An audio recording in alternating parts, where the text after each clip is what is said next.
pokoknya dia itu sama anak-anak sayang sekali.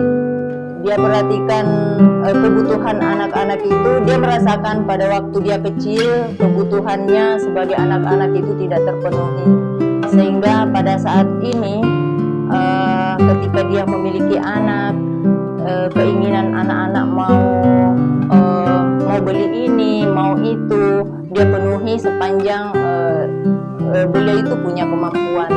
Jadi pada dasarnya dia itu tidak mau anak-anaknya itu merasakan apa yang dia alami pada saat kecil.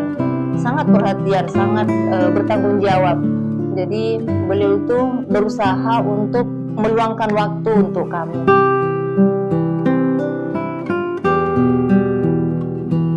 Kalau bapak itu, kalau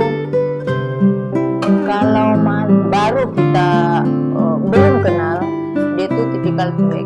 Tapi ketika kita sudah kenal, dia romantis banget. Ya, perhatian, sering memberikan kejutan-kejutan kepada saya, kepada anak-anak.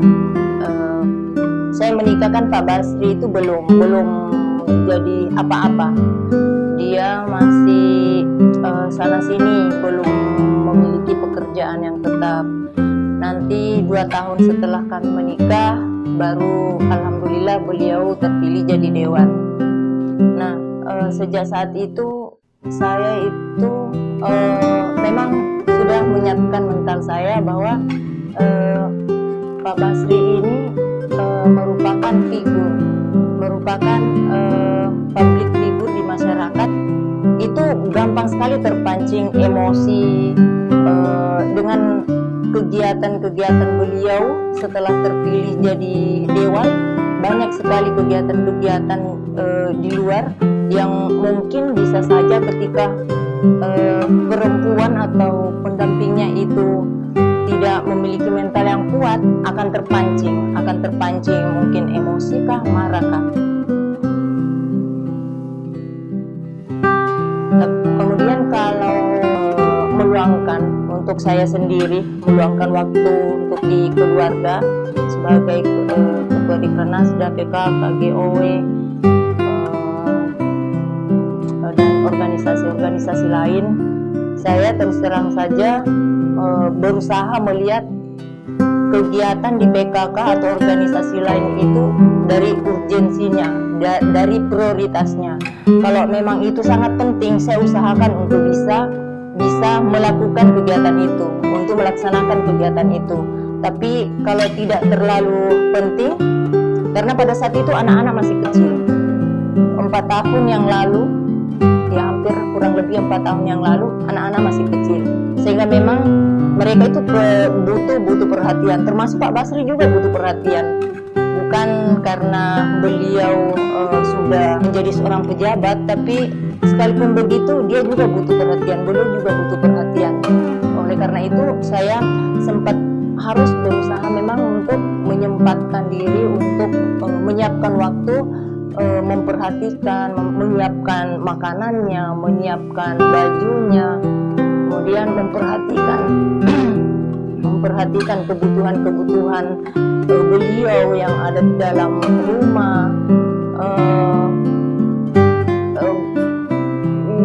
Buat saya bagaimana caranya ketika Pak Basri pulang ke rumah, saya harus menyiapkan diri untuk tidak menyiapkan rumah itu dalam keadaan damai, nyaman, tidak memperlihatkan wajah yang keruh, tidak memperlihatkan marah-marah.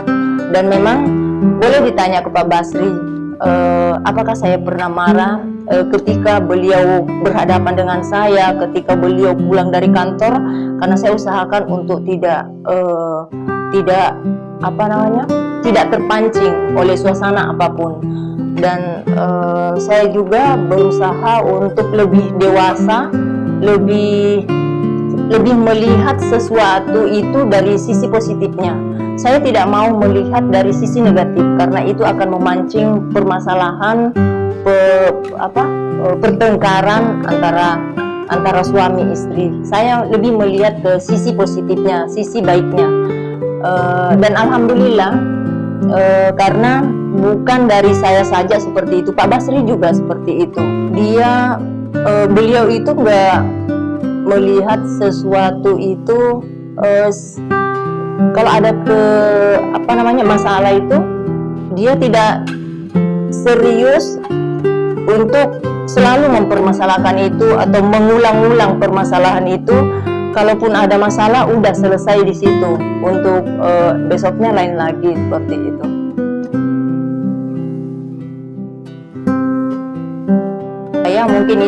Mungkin ini juga sebuah doa dari saya.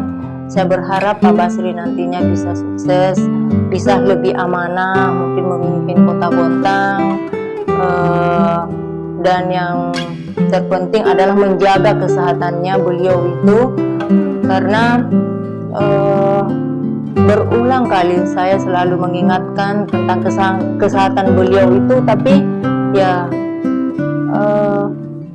sekalipun kita berulang kali mengingatkan, tapi karena mungkin kegiatannya memang banyak ataukah gitu padat,